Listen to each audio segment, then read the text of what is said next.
It's E3 2019. Welcome back to the show floor stage here at GameSpot. I'm Timur, joined by Michael, and we're also joined by Barbara and Magic. We're going to be talking about the unexpected announcement, one of the big surprises from E3 2019, a Blair Witch game. That came out of nowhere. I mean, I was certainly surprised. I really enjoyed the movie back in the day, one of those cultural phenomenons, and now it's kind of making a comeback with a video game. So I guess, guys, tell us, how did this thing even happen? Where did the Blair Witch game idea come from? And who pitched who? And what was the kind of pitch on that? Yeah, so Blair Witch is our latest game that we've been developing for 2 years now. So we are really happy that we kept it secret and that we can finally tell everybody about it. So after finishing Observer, we were looking for another project. And it was also the time when Lionsgate was looking for a game company to portray the Blair Witch cinematic universe in a game. And as we knew each other, it just came up naturally.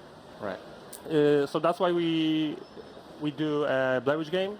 It's gonna follow the similar formula as we established in our previous titles, Layers of Fear and Observer.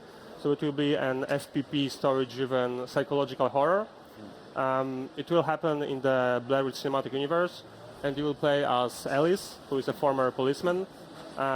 Your main objective at the beginning of the game will be to find a missing boy. But as soon as you reach Black Hill Forest, everything will turn south, and you'll have much more problems to take care of. Right.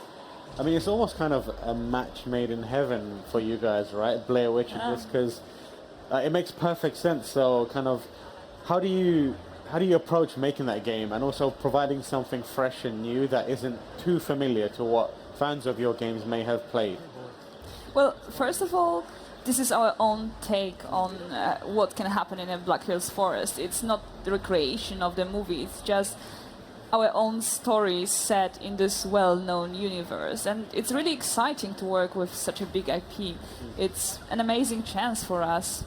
Right. Yeah, and Lionsgate was really supportive from the start because they gave us this, whole freedom on how we want to approach the topic. Because from the beginning they knew that we are more psychological than survival horror, right? But I think what we have in common is that Blair Witch and we as Bloober team, we love to, shift the environment around the players to, confuse them totally so they have no idea what's behind them or in front of them. Right. So that's why we were even more excited about this chance. And what's more, this year is 20th anniversary of Blair Witch franchise, so that was even better for us. Yeah. Perfect timing. Is there a unique type of pressure when handling an IP? Like, do you ever feel like, I need to be more true to the source material? Like, how do you balance that, the source material and your creative vision? Well, we are lucky that this is our own story, so we can take all this background and just put it there. It's in the story, it's Black Hills Forest, it's Blair Witch, but in the same time it's a different character, it's a different story, it's a different problem he'll need to face. So we can both take what's the most iconic about the IP and do something new with it.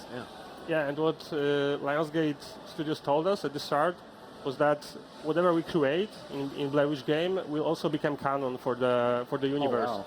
So it will be referenced in the future products, games, movies, or whatever. Wow. Yeah. That must be a lot of pressure. I mean, like, Blair Witch is it's not like it doesn't have the kind of cachet that in terms of like, the fan base is out there constantly talking about Blair Witch, but it has a very passionate fan base.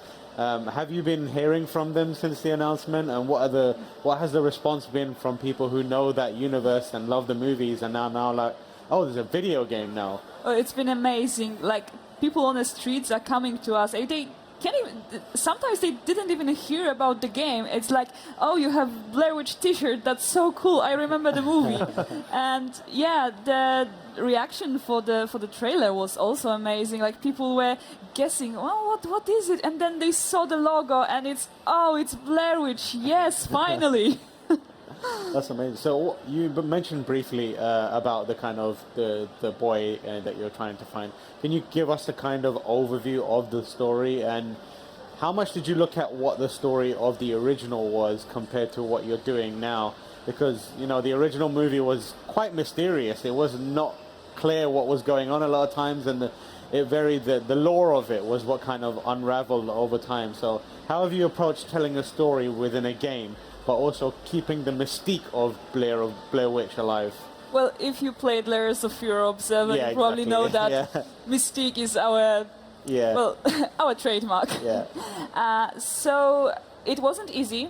We need to, well, as a writer, I need to know the whole story and what is happening at every moment. But player just needs some of the parts of the story. He needs to know what the character is currently thinking, but he doesn't need to know what is happening around him. That's the part of the mystery. Like, is it a witch? Are you just crazy? What's happening? Right. Interesting. Yeah, so I guess like the atmosphere stuff, one of the important things is, one of the things that I'm constantly looking at is this dog. I want to know more about this dog because You can pet him. you can pet Oh, him. yeah. So that Twitter account, can you pet the dog? Confirmed. Blair Witch, you can pet the dog. Breaking news. Breaking Tweet it out news. now. But like one of the things, the reason I'm thinking about it is like isolation is really important in these types of games, right? And for people to be scared, the idea of people who are tend to being scared, getting scared, the idea of having another presence around you is somewhat comforting. So can you talk a bit about the introduction of having the dog and why you thought it was good to have the dog and how much that dog plays into the actual game? Yeah, so that's actually pretty interesting because from the start, in the design process, we knew that we don't want to create like a whole party of characters. We wanted to focus on Ellis, especially on his backstory and his mental state and so on. But at the same time, we wanted to, give this anchor that he can hold on to if the things are really, really going bad. But at least for me personally, it's good to have someone in the forest, but it also creates this, fear for this person, right, or an animal. So it's not like the best case scenario. Someone with you in the forest. So you're saying you're being emotionally manipulative using a dog in Blair Witch? Well, no, but the dog is very important to the story and to the character, and we hope that player will really have this connection with him. That yes, I take care of you and you take care of me, because he's really important both story-wise and mechanical-wise. So you need to cooperate with him to really play the game. It's not like you can just, I will go there and the dog will go there. No, you need to have this cooperation. You need to communicate with each other what you want from him and what he wants from you. Right. Are there other aspects of the gameplay that you are evolving? Because I know that you have the background with Layers of Fear and Observer, but you also mentioned that this is still true to your past games. But how do you push it forward with Blair, or how are you pushing it forward with Blair Witch? Yeah. Okay. So for the starters, we have Bullet, which it was a huge challenge for us at the start because we never did an AI before at Bloober Team. And we did it from the scratch, so it was like a really, really big challenge for us. What's more, if you've played Layers of Fear or Observer, you know that we never really did combat in our games. There are some chase sequences or stealth sequences, but you never actually get to fight your enemies. And this time you will be able to do it. It won't be a conventional way of fighting because we didn't really see it fitting for the Blair Witch cinematic universe, because you need to be kind of vulnerable during the game. You can't have a chainsaw with you or shotgun, because it's not really how it works. Right. So we gave the player a flashlight, which will work kind of similar to how Alan Wake's flashlight worked. He'll be able to fend off the creatures with it. And also, I think what I think we did which was really cool, was a video camera mechanic. Yeah. Because this is this iconic item from the franchise, and we wanted to make it a really important item in the game. So that's why we will be able to solve different puzzles with it, puzzles that will be directly tied to the narrative, to the story, and find out more about your surroundings and the story of the game this way. So one of the things I'm really interested about is like you guys obviously. You delve into the psychology of a player to figure out how they, how to scare them, when to scare them.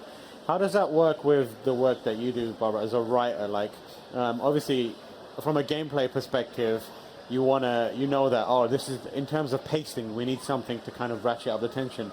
and you might be in a different place with the story at that moment. How do you come together to kind of figure out the best way to both scare the player and then present it in a right narrative framework? Well, with Black Hills Forest, where the game takes place, it's hard to control the player. Like, you can go basically in a totally different direction than the designers want you to. So you have a lot of freedom, but there are also some parts that you'll be led by Bullet to. So you'll basically he will help you to reach the points when the story, when there is something significant to the story. So you can both wander and you can just follow the storyline. But getting lost in a Black Hills Forest is really easy. That's the point. Right.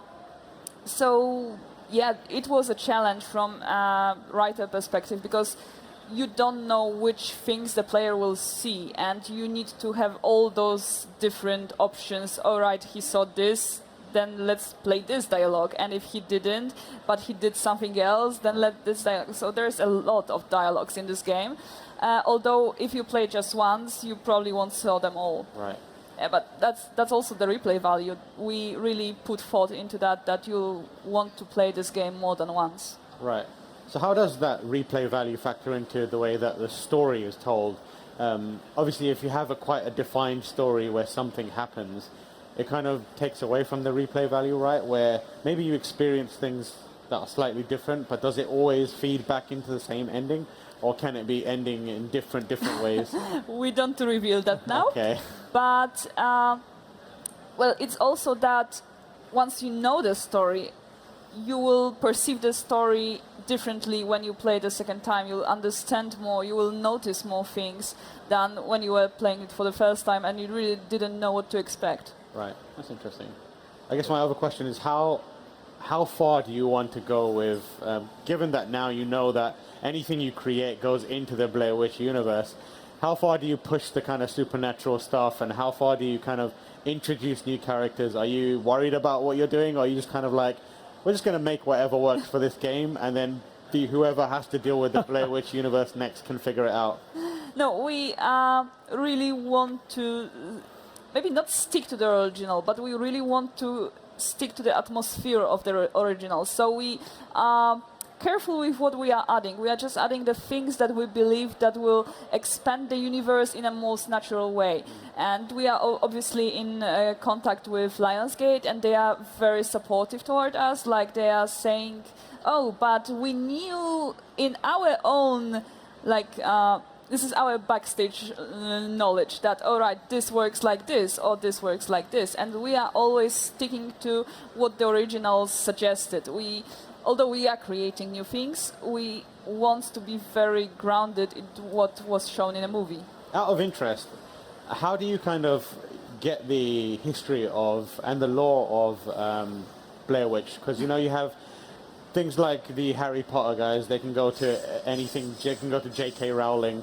There's like a bibliography, or like a vast amount of a library of Star Wars knowledge out there. Is there like a Blair Witch kind of like Bible? There is a lot of side stories, there is a lot of legends you probably missed if you just watch the movie. Right. There is a lot of side materials that are totally worth checking out.